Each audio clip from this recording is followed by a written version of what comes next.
Hi, my name is Hannah, and today we have our US tax expert Derren. We also have our US real estate and legal expert Jay.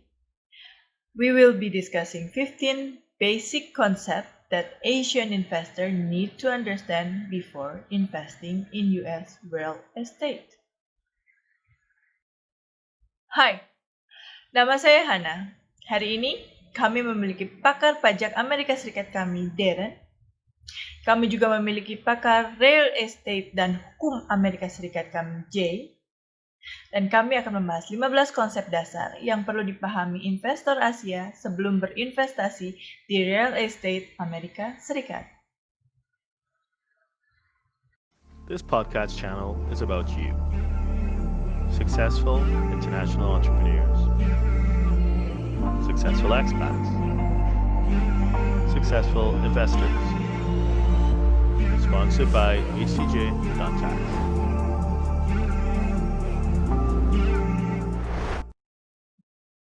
You're live. Hi, my name is Hanna. I'm from Indonesia and I'm currently working with a US tax firm.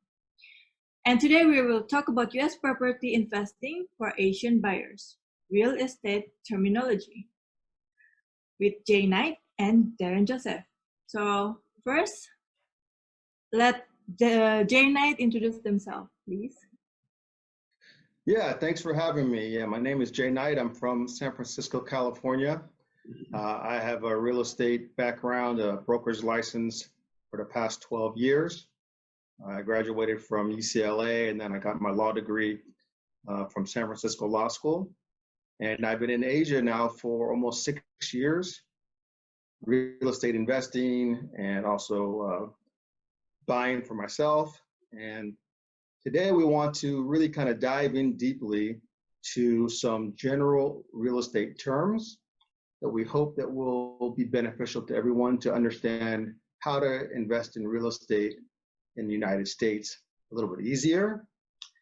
This is just going to be our first part of a several-part series, as we know that investing in real estate is a very complex transaction. And so today we're just going to go over some basic terms, but in later episodes, we will dive in more depth into more meat and bones of different parts of the transaction. All right. Thank you, Hannah, and thank you, Jay. My name is Derren. I do international tax in general and U.S. international in particular.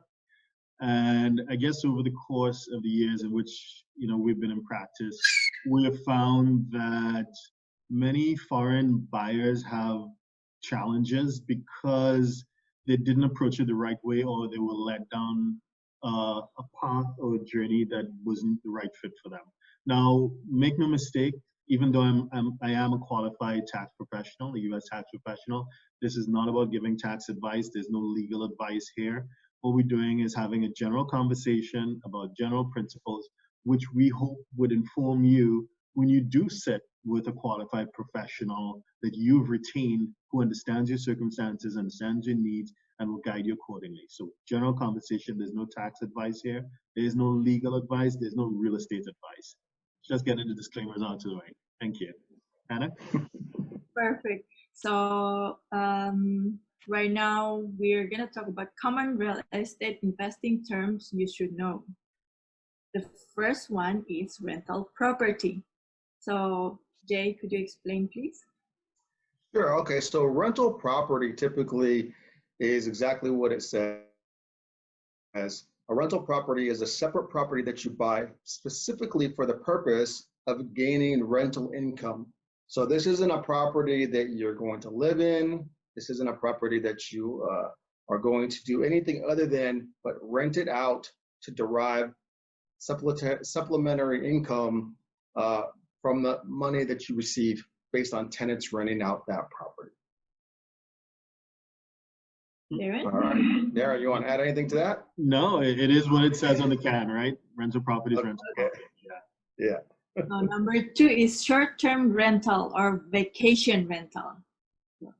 All right. Now, a short-term rental or a vacation rental is similar to a rental property. However, most of the time, A short term is exactly what that means. It means that you're renting it out for people that are going to go on a vacation for a week, for a weekend, for a month, maybe even 2 months. But it's considered to be a short term as opposed to being like a year-long lease as would be in a regular rental agreement. So short-term rental, you see them now very commonly on Airbnb.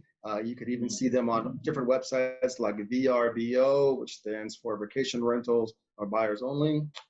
So there's different websites that you can find these different types of properties, but yeah, normally anywhere between 3 days to typically probably up to 2 weeks would be a short-term rental. Anything to add, Derren? Yeah, nothing to add. Very good. Okay. So number 3 is long-term rental or traditional rental. Jay? Right. So yeah. So the traditional rental is like we'll say anybody would rent a house or rental of property, or it could be a condo or whatever it might be, typically for a year's lease, maybe even 2 years, depending on the circumstances. So a long-term rental is what we would find most of our investors are looking for. That they want to rent out the property for someone who wants to live in it for a year and sign a traditional lease as opposed to renting it out for a short term, which would be about, like I said, 3 days to 2 weeks.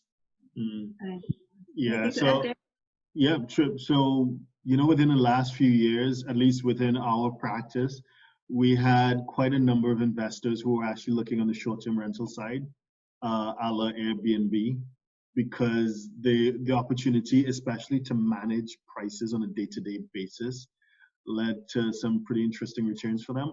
But going forward, especially now since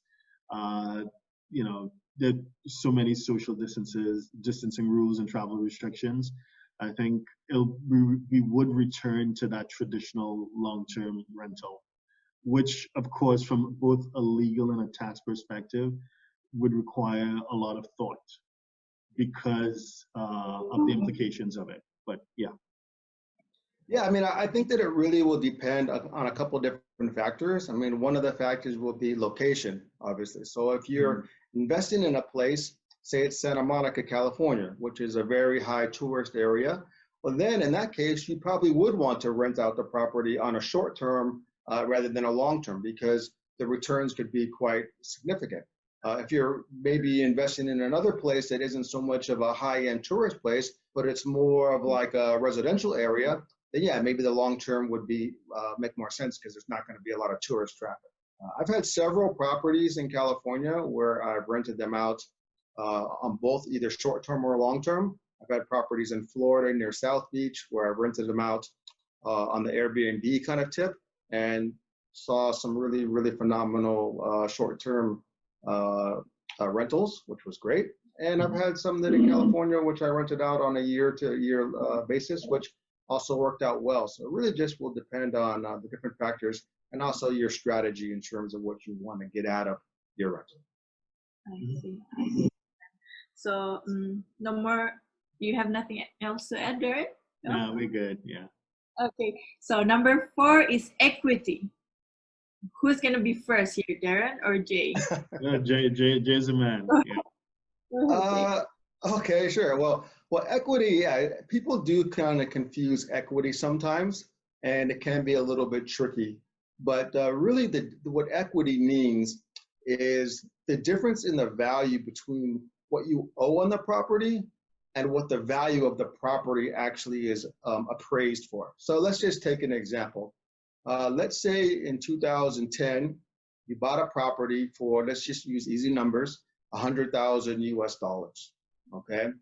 And let's say out of that $100,000 US dollars, you got a loan for $80,000 and you put down $20,000, okay? So now you still owe $80,000 on the property and you bought it for $100,000, but now that was 10 years ago. So now let's say 2020, we have somebody appraised a property, and now let's say that the property's been appraised for $150,000. Okay, so you bought it for $100,000, now it's appraised for $150,000, and in the meantime, since you had an $80,000 loan on the property, in these 10 years, let's say you've paid off $20,000 of that loan. Okay, So now what you owe on the property is $60,000, but the property has been appraised for $150,000. So the equity now becomes the difference between what the fair market value appraisal is, $150,000, and what's owed, which is $60,000. So the equity becomes that difference, which is going to be $90,000. So now your equity is $90,000, and typically what that would mean is that you could qualify for getting a second loan on the property to take some money out, and you can use that then to invest in other properties or to pay off other loans or buy a car, take a vacation, whatever it may be. So that's basically how equity works. Yeah, and just to add to what you said, for more sophisticated investors, that presents a fantastic tax planning opportunity, because even though you may have the cash and you can buy like 100% without taking on any debt, sometimes, it's depending on what your overall long-term strategy is, it may make sense to set up an entity which will provide financing, and you get the benefit of the loan interest deductions.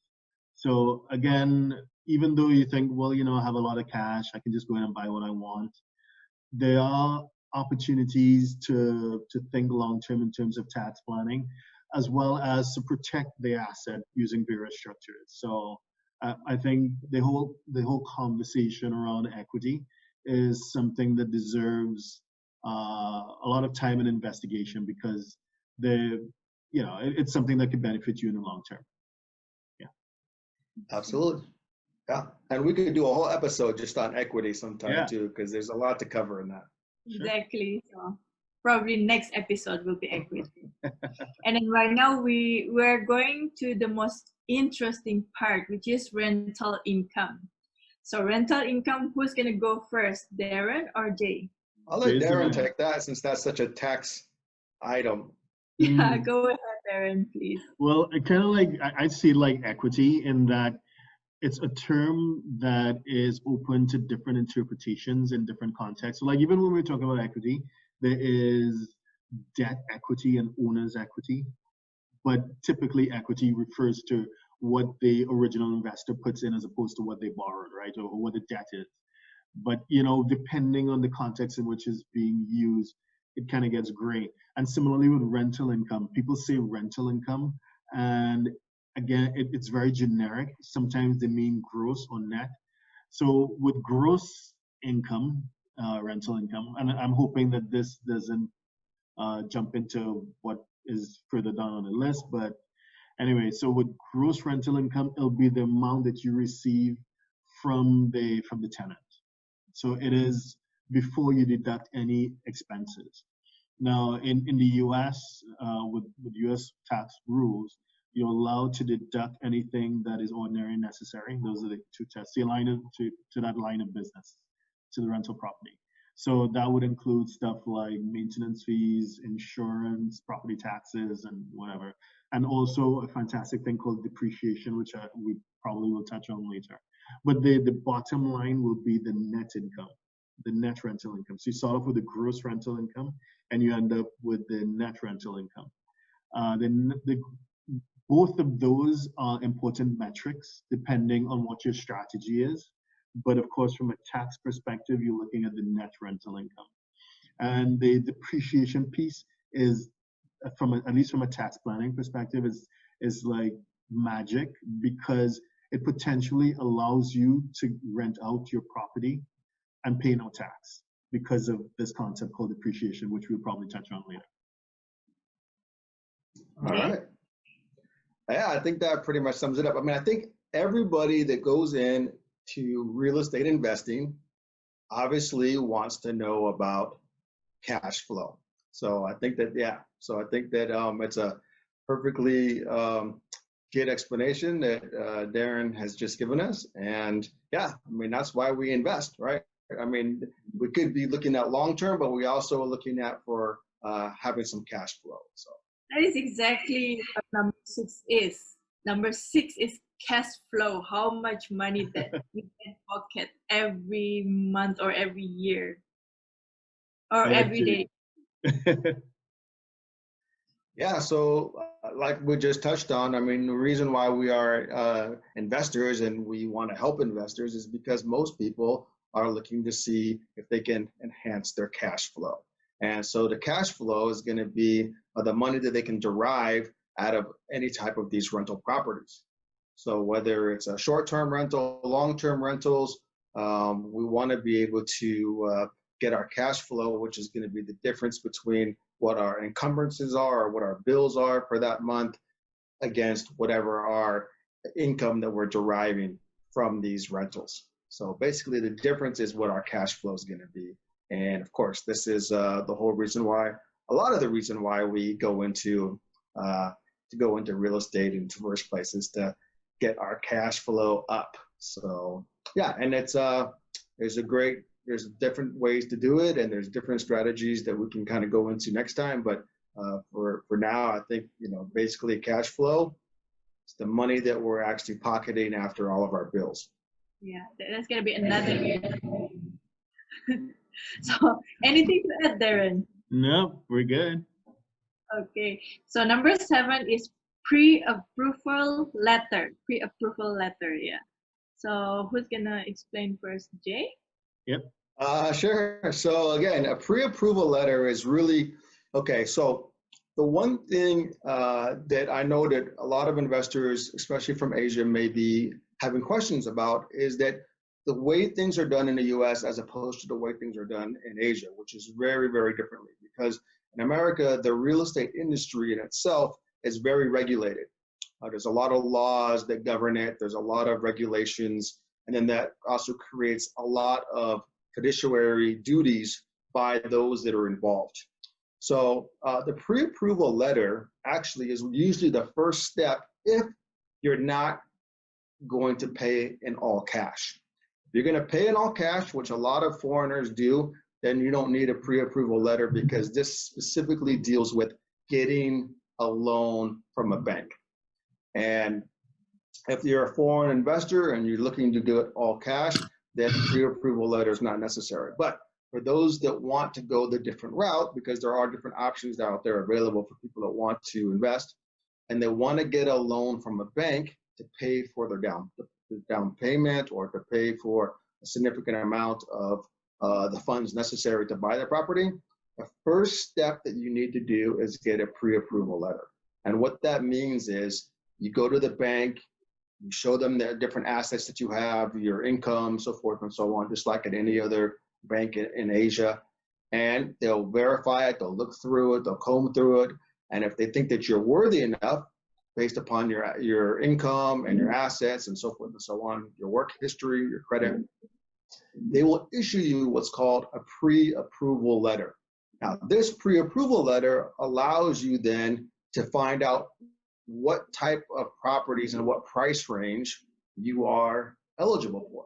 Normally, before any real estate agent or broker will work with you, they want to be able to make sure that you have a pre-approval letter for the amount that you're trying to find or try to buy. Again, this only applies to those that are not going to pay in all cash. I see. Pre-approval letter is some piece of information that most of us just didn't know.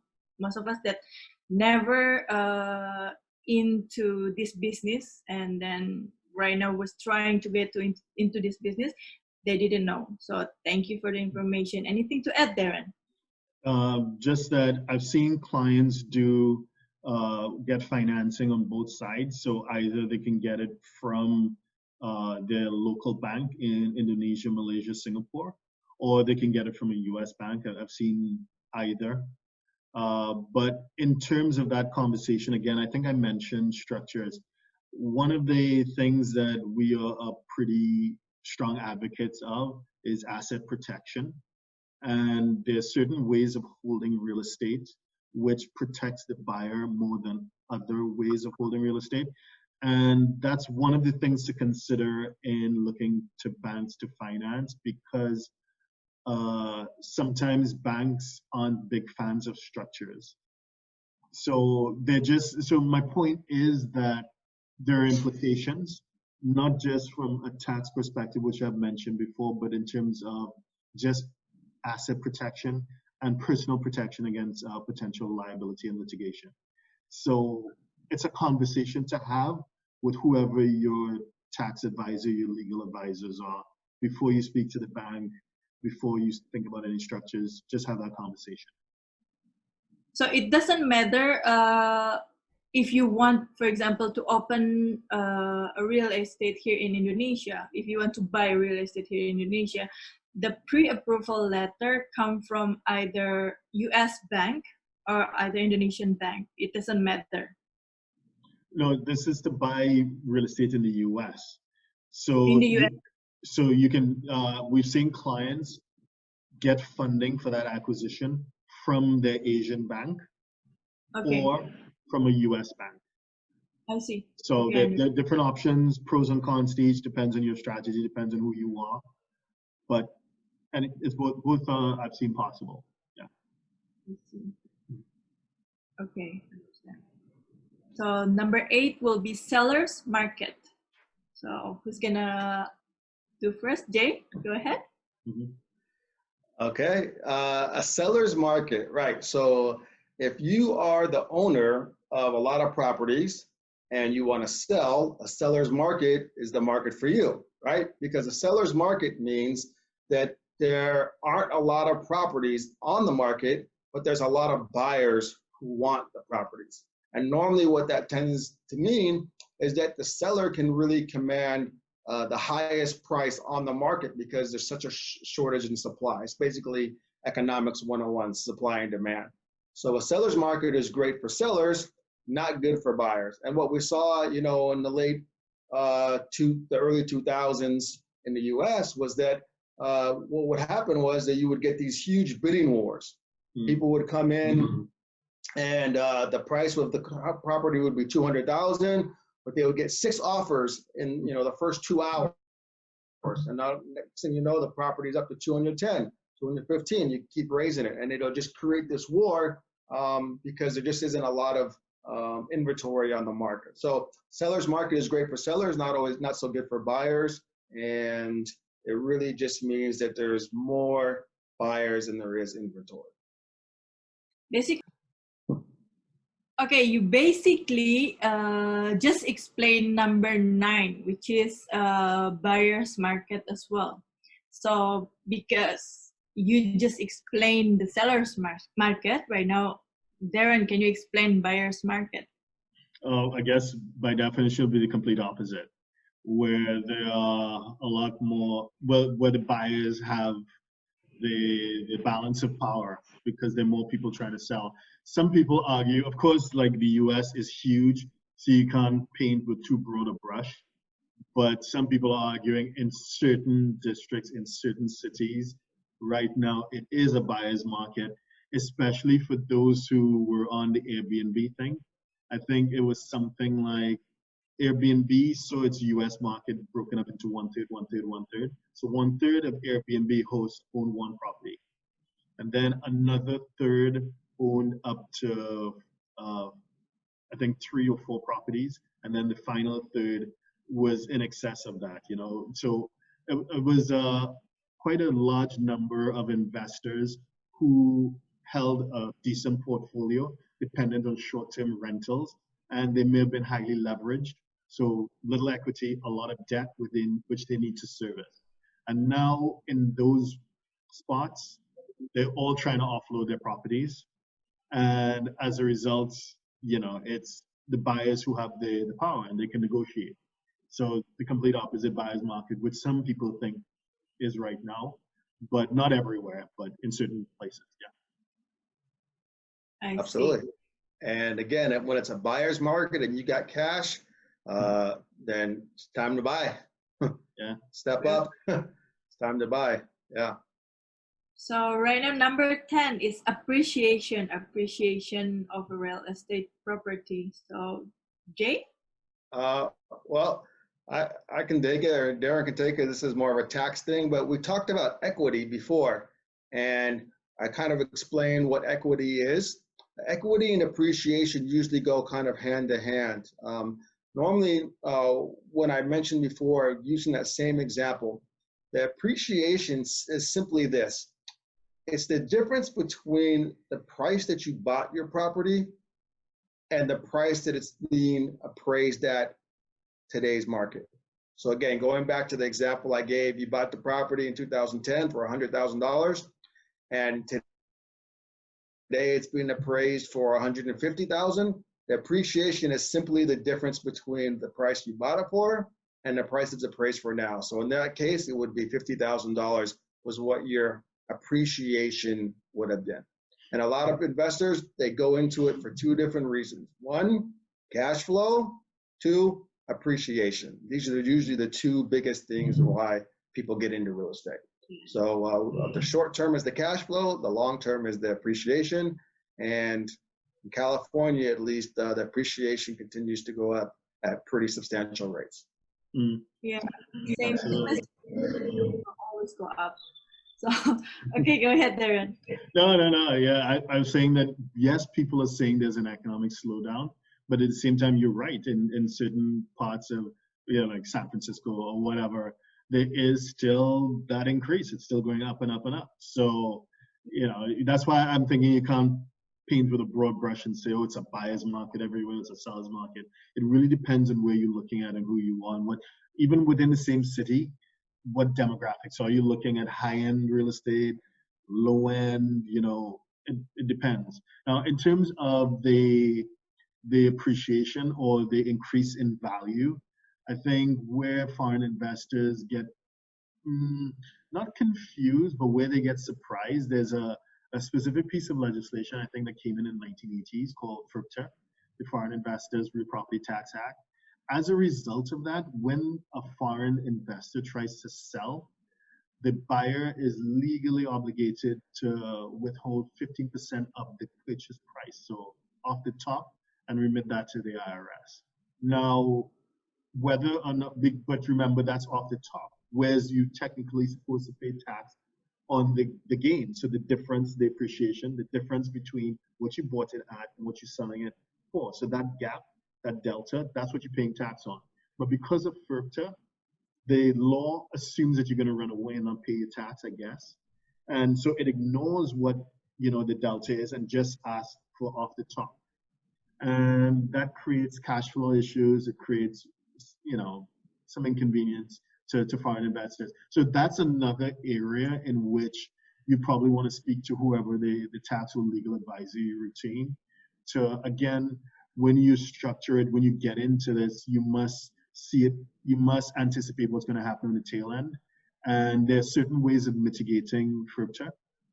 And whoever your advisor would be able to guide you in that space. But again, US tax law, unfortunately, is pretty complex.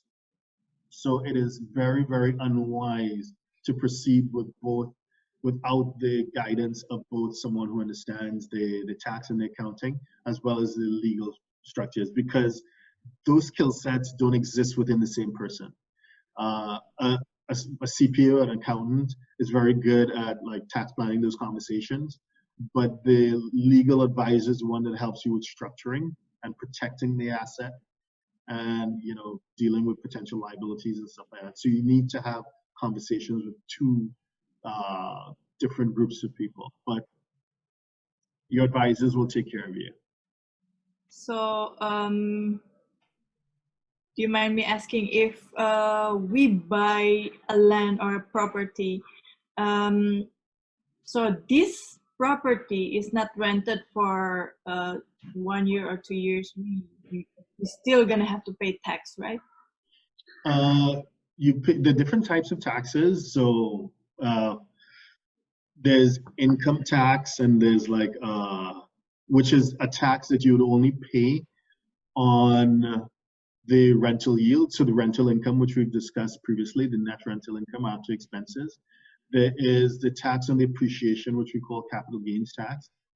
But there's also just property taxes, which is, again, it could be empty, sitting there empty for months or years or whatever, because you just park the money there, you don't really care, but it will be subject to property taxes. And there's also estate taxes. So if it is that it's structured in a certain way, the way you hold it, like if you hold it in your own name, and God forbid that you pass on, then that property is on U.S. soil and it may be subject to the estate tax, which is kind of like a death tax, to put it crudely. So that property needs to pass from the decedent, the person who's passed away, to whoever the beneficiary is, your next of kin, or whatever your will, or whatever the process ends up being. It may be subject to an estate tax as well. But all of these taxes, not that they can be all made to disappear, but with some planning, they could be minimized. Again, be suspicious when someone pitches you something that's too good to be true, and they go on about, oh, you don't pay any taxes. I believe it's near impossible not to pay taxes somewhere. So if somebody's pitching that at you, it's too good to be true, probably is. So you will have to pay tax at some point somewhere, but that tax burden can be minimized with proper planning and guidance. Okay, so yeah, and let me just piggyback off that for a second too. Yeah, I mean, it is very important, as Derren was saying, and anybody that is interested at all in investing overseas, especially in America, it is definitely something that you should talk with a professional about in terms of how you want to hold the property. You want to hold it in a certain corporation or individually, or however you want to do it. Find out what's best for you in terms of your tax-wise. Find out what's best for you in terms of your own protection. These are kind of questions that are real estate investing 101. And we could, again, this is another topic that we could do a whole nother episode on how to hold, what's the best way to do that, so forth and so on. And then the other thing too, let me just make it clear, is that for people that are looking to invest overseas in America, the great thing about America too is that there isn't any restrictions for you in terms of being able to buy. Like in Asia here, especially in Indonesia and in China and some of these other countries, a foreigner can't just come there. Even if they got $20 million, they can't just go there and buy a piece of land, or they can't go there and buy a house. Especially in Indonesia, I know that, if you're a foreigner, you can actually buy apartments if they're over a certain economic threshold. And even then, you don't really get the full free whole title where you actually own it. But in America, you don't have any of those restrictions. So if you want to buy land, you could buy land. If you want to buy a house, you can buy a house. If you want to buy a condo, there's absolutely no restrictions, which is another great thing about why investing in America is really a good opportunity. even if you don't have any kind of green card, or even you don't have to be a citizen. I see. Okay, understand. So then again, earlier we just talked about net operating income, or NOE. So are we gonna discuss this more, Derren? I'll let Derren tackle that one. It's because of its tax, so. So yeah, I think we touched on it with the rental income. So it'll be what's left over. So the gross will be what you get from the tenant, and then after you deduct expenses that are ordinary and necessary to running a property, then you're left with the net income. So that tends to be, roughly speaking, your net operating income. Very, very broad brush strokes there, but yeah. That's it. So Jay, do you have anything to add? That's pretty much sums it up. I mean, we've kind of touched on it already, so I don't think we need to spend too much more on it, but yeah. Okay, so right now, internal rate of return. So Derren, go ahead. We see that with more sophisticated investors. So for example, some of the family offices we work with, it's a way of evaluating the return on the money that pays attention to the the fact that money loses value over time. And so there's a somewhat sophisticated concept called discounting the cash flow. And you're just recognizing the fact that, like in any part of Asia, what you could buy with a rupiah, what you could buy with ringgit, what you could buy with a Singapore dollar 10 years ago is probably going to be a lot more from what you can buy today. And it's just recognizing the fact that money loses value over time. There's a ratio that calculates your return after factoring the loss of value. I see. Yeah. Anything to add, Jay? That's Derren's domain. I'll let him handle it. Yeah, the next one is going to be for Jay because it's real estate agent. So go ahead. Okay, sure. So, yeah, I mean, a real estate agent, again, this is an important distinction that I want to make for those that are in Asia, or especially in Indonesia and some of these other places where the real estate industry is not regulated at all, which means that anybody at any time can decide, hey, they want to be a real estate agent. And they don't need any training, they don't need any licensing, they don't need really anything. They just decide that that's what they want to do. In America, the real estate game is really, like I said, it's really heavily regulated, which is great because it doesn't allow just anybody to be able to get into it. So that when you're dealing with a licensed realtor, a licensed real estate agent, then they are actually have a fiduciary responsibility and duty to you as their client. So they have certain legal standards that they have to abide by, otherwise they could be sanctioned.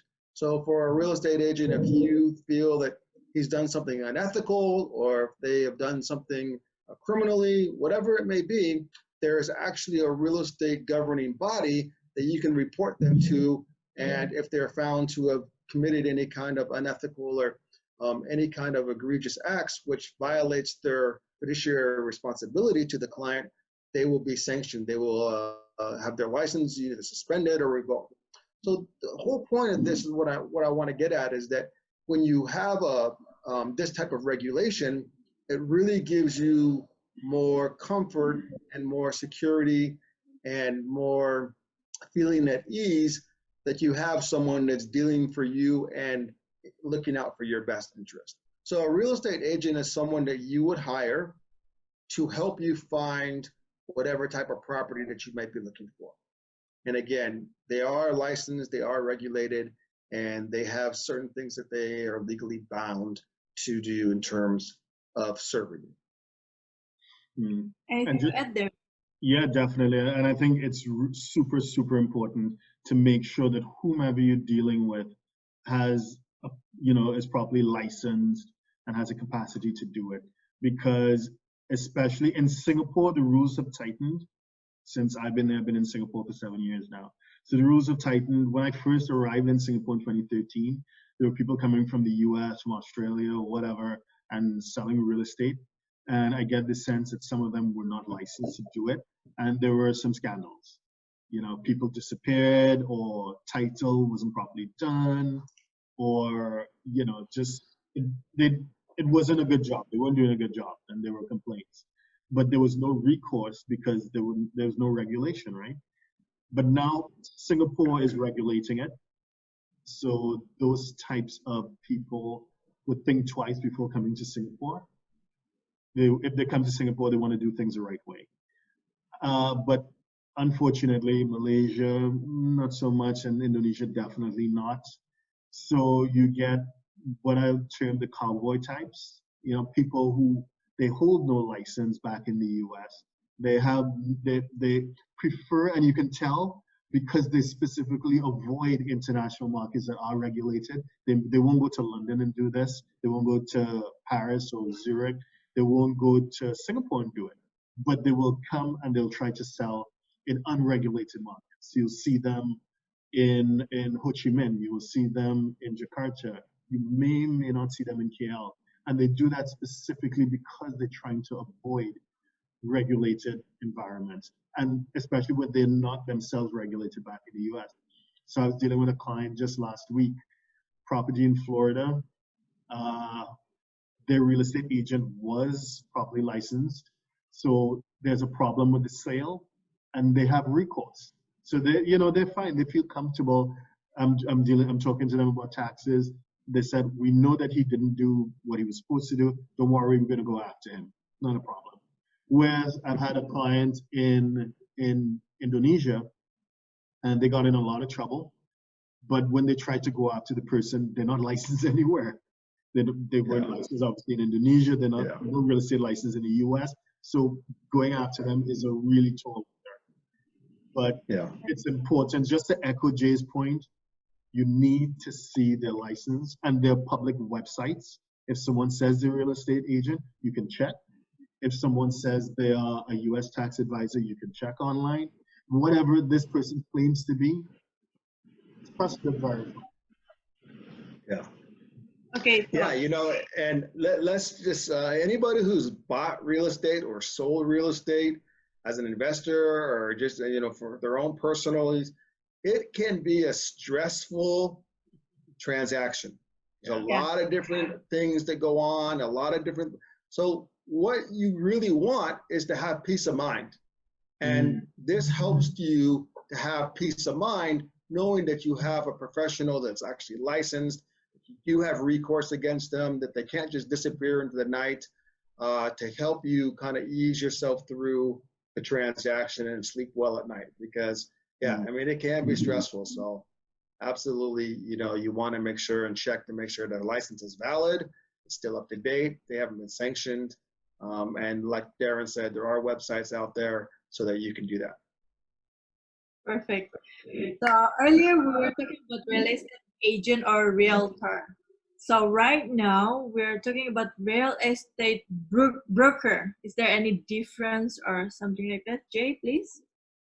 Okay, sure. So a real estate broker, basically what it is that all real estate agents have to work for a broker. So it's really just a hierarchy.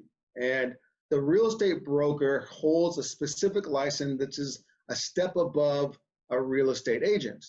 And then they can either do anything that the agent can do. They can help and facilitate transactions and represent buyers, represent sellers. They can do everything an agent can do. However, they can also hire agents to do all that stuff for them, and they will just be the one that kind of oversees them and kind of manages them.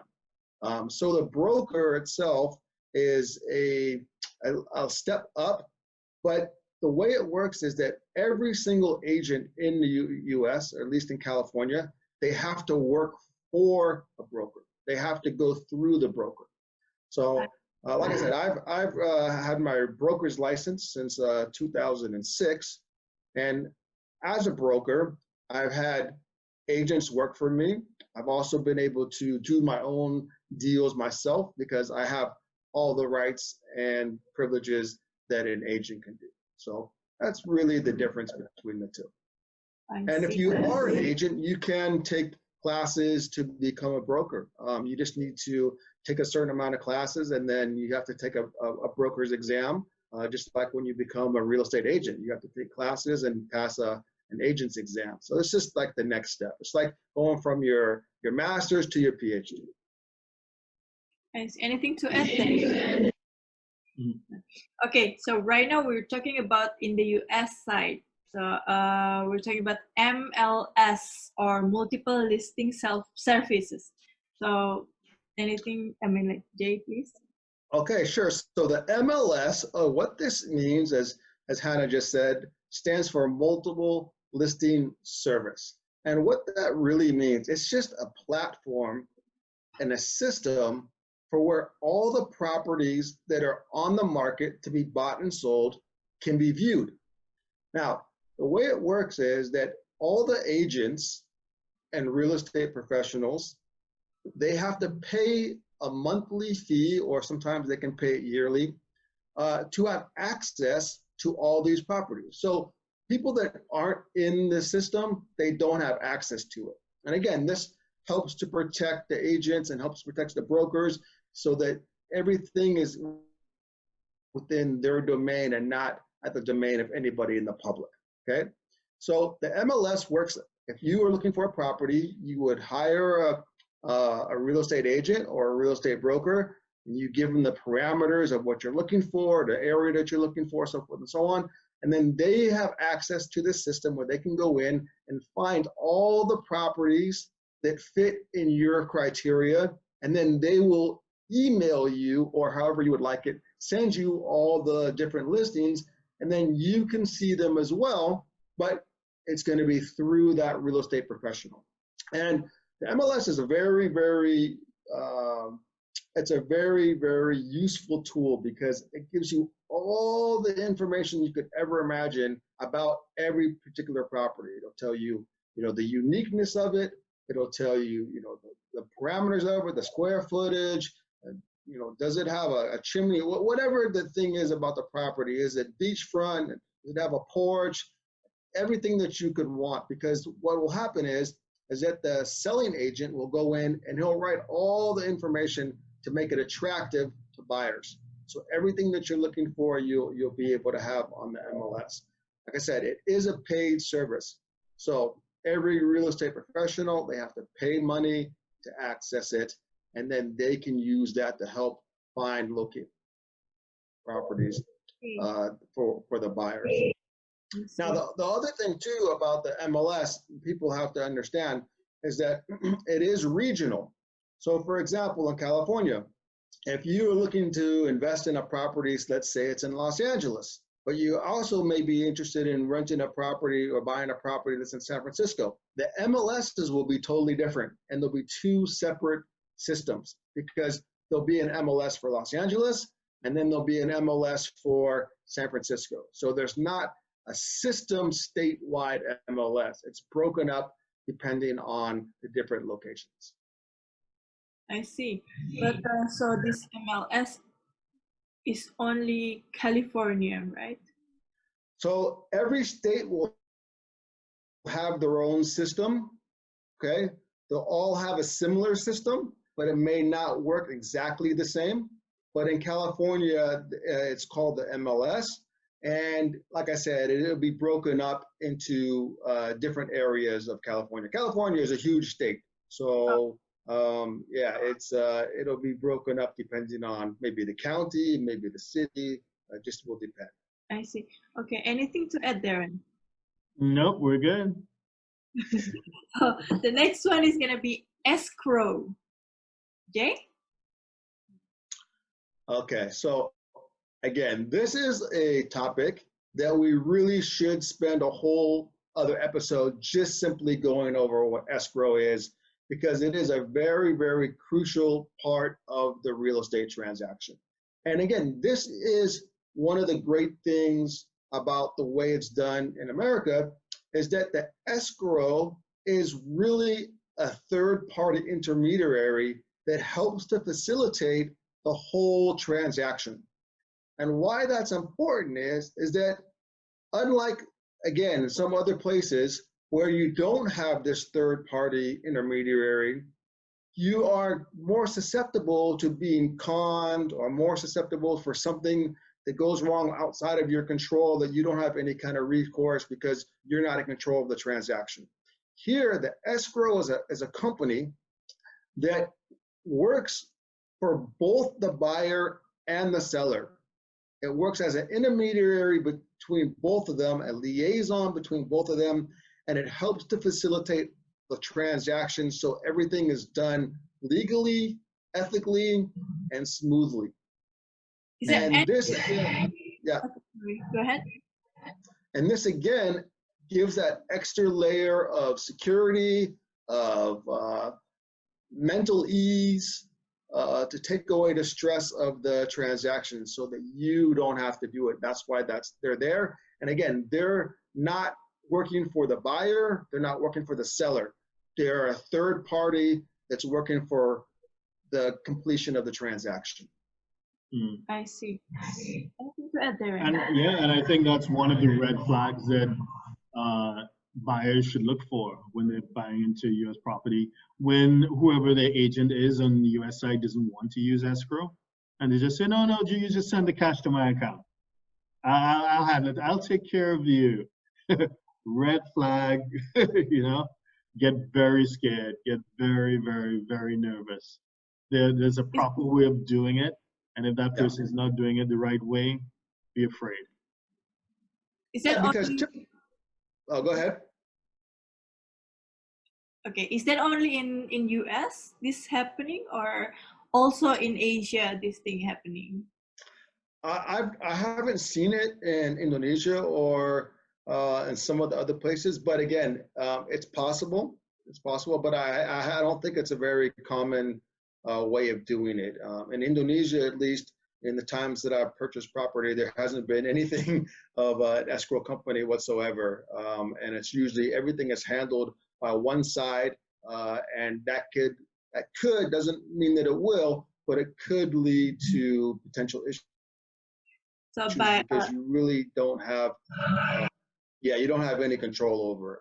So, so the escrow, like I said, the escrow is great in the sense that it does add that extra layer of protection and comfort and ease. And also a lot of the things that they do helps to speed up the process because that's what they're there for. So instead of you having to do all this extra stuff, they're going to do it. Now, of course, there is a fee that's taken out at the closing for their services, but it's definitely worthwhile for so many different reasons. So basically, what happened in US, which is a red flag if the owner said, come send me the money directly or something like this, is not happening in Asia, or at least in Indonesia, because the buyer and the seller are interaction directly, right? Okay. Yeah. So let me give you an example. Let's say you want to buy a property. Again, we'll just use easy numbers. Let's say $100,000. Okay. Well, typically the seller is going to demand that you put a down payment on the property. Okay. Maybe they want 20%. Okay. But what will happen is that instead of you sending that $20,000 straight to the seller, right? Because the seller could just take that money and be gone, and you're overseas, you have no right? You will instead send that $20,000 to the escrow company, and the escrow company will hold those funds, not turn them over to the seller, hold the funds in the escrow until the whole transaction is completed. And then when it's completed and all the stuff is done legally and the title and everything is turned over, then they will release the funds to the seller. So it gives you as a buyer peace of mind that, hey, I'm not just sending my money over to this guy who I can't verify, I can't do anything. No, you're gonna send it to a third-party company that's also licensed and regulated, and it gives you that peace of mind that they're gonna hold on to this until everything is done right. And if things don't go right and there's some reason that you don't want to buy the property, of course, then they will return the money. Now, that has to be stipulated in your agreements, but you have that option to be able to rescind and get your money back from the escrow company if things don't work out in terms of if there was some sort of thing that wasn't disclosed or something like that. So again, it's just for peace of mind. So does it have any difference, or it's the same between escrow and title? Okay, great question. So title, again, it's one of those things that we could spend a whole episode on because it's a very in-depth topic. But just to keep it short, the title company works in hand with the escrow company. Now, why is title important? All right, again, coming back to the way things are run, all right, the title company's job, and the reason why it's a vital part of the whole real estate transaction, is because what the title company will do is they will do a complete investigation on your behalf as the buyer about the property that you want to buy. Now, why is that important? Because let's say that you want to buy this property, but you don't do a title search on it.